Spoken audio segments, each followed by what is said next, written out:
CBS News it's not perfect. I have many criticisms of CBS News, like you do of all mainstream media. But they just ran a very good investigation last week, Piers, about how Israel bombed the flotilla in Tunisia, even denying it was them. But they spoke to US intelligence and showed that actually Netanyahu signed off on a drone strike on the flotilla.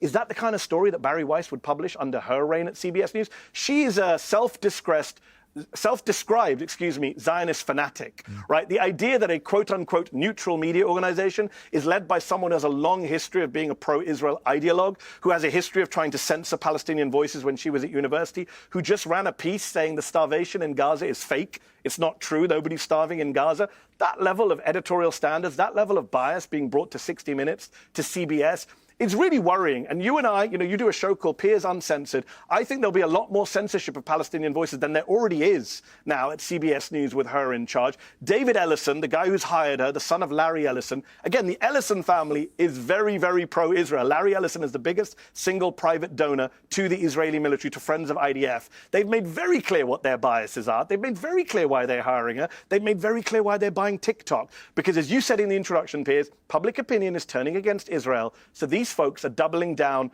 on messaging, doubling down on trying to control what we see and hear online and on TV. So it's very worrying for those of us who believe in free speech.